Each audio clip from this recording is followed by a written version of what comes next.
তারা কি সেই ভারতের দিল্লির এজেন্ডা বাস্তবায়ন করার জন্য কি তারা ঘোষণাপত্র দিবে? এই আসিফ নজরুল প্রত্যেকটা জুলাই বিপ্লবীদের সাথে বেইমানি করেছে। এটা আমরা ভালো চোখে দেখি নাই।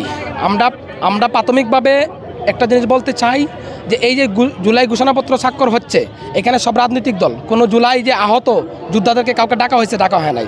তারপরও আমরা শান্তিপূর্ণভাবে আজকের এই ঘোষণাপত্রকে ঘিরে আমরা এই সংসদ ভবনে অবস্থান করতেছিলাম এবং আমরা আমাদের জুলাই বিপ্লবের ঘোষণাপত্র কি তারা করে, আমরা এটা জাস্টিফাই করার ইয়ার জন্য আমরা বসছিলাম।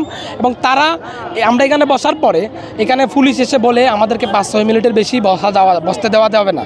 আমরা 5 মিনিট সময় দেওয়া হয়েছে আমাদেরকে এখানে সরে যাওয়ার জন্য। আমরা বলেছি আমরা এখান থেকে সরব না, আমরা জুলাই ঘোষণাপত্র এখান থেকে শুনে আমরা এখানে দেখে তারপর এখান থেকে যাব।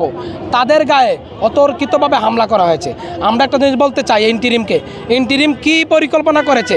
এই জুলাই ঘোষণাপত্রে কি আহতদের যে চেতনা, আহতদের যে আকাঙ্ক্ষা, এটা কি ধারণ করবে না? এরকম কিছু ঘোষণা করতে চান আপনারা? না হলে কেন আমাদের গায়ে হামলা করা হবে অতর্কিত?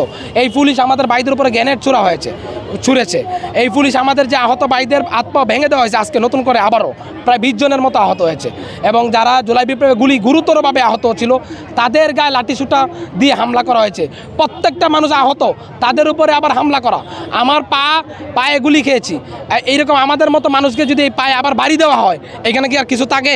আজকে 1 বছর পরে আমরা এখনও সুস্থ হতে পারে নাই, আমাদের উপর আবার নতুন করে তারা হামলা করছে, অ্যাটাক করছে। আমরা একটা জিনিস বলতে চাই, তারা কার এজেন্ডা বাস্তবায়ন করতে চায়? তারা কি সেই ভারতের দিল্লির এজেন্ডা বাস্তবায়ন করার জন্য কি তারা ঘোষণাপত্র দিবে? না হলে কেন আমাদেরকে হুমকি মনে করবে তারা? আমরা এটাকে আমরা দেখি সেই আওয়ামী লীগের দূষকদের এজেন্ডা বাস্তবায়ন করার একটা ফার্স্ট স্টেপ নিচ্ছে তারা। এবং এইখানে জুলাই বিপ্লবীদের গায়ে হামলা করা মানি হলো আজকের এটা দিয়ে তারা শুরু করলো। এবং আগামীতে তারা কি করবে এটা আপনারা ভালো করে জানেন, দেশবাসী ভালো করেই জানে। আমরা আজকে যেটা ঘোষণাপত্র এটা তখন শুনি নাই, আমরা এটা শোনার জন্য অপেক্ষা করতেছিলাম এবং তারা আমাদেরকে শুনতে দেয় নাই, আমাদের উপরে হামলা করেছে। আমরা এটাই বলতে চাই যে তারা তাহলে কার এজেন্ডা বাস্তবায়ন করতে চায়? জুলাই বিপ্লবে কি আহতদের যে আকাঙ্ক্ষা এটাকে ধারণ করবে না? আমাদের জুলাইদের স্বীকৃতি, এই স্বীকৃতি কি তারা দিবে না? তারা কোনো জুলাই বিপ্লবের এই যে ইন্টিরিম গঠন করা হয়েছে, এই যে আসিফ নজরুলের মতো লোকজন, আজকে আমি একটা কথা বলতে চাই, আমাকে যে গুলি করা আছে তারা এখনও প্রকাশ্যে ঘুরে বেড়ায়। কয়দিন আগে আমি তাকে ধরতে পাইছি। এবং এইরকম তারা প্রত্যেকটা আহত পরিবারের যে খুনি, তারা প্রকাশ্যে ঘুরে বেড়াচ্ছে এবং তাদেরকে মামলা দেওয়া গ্রেফতার করা হয় না। এবং তাদের লগে ঘুষ বাণিজ্য কথা আছে। এই আসিফ নজরুল প্রত্যেকটা জুলাই বিপ্লবীদের সাথে বেইমানি করেছে। আসিফ নজরুলের মতো আরও অনেকগুলি উপদেষ্টা আছে, তারা বাণিজ্য করে যাচ্ছে, মন্ত্রীদের টাকা নিয়ে তাদেরকে ভারতে পাচার করে দিচ্ছে।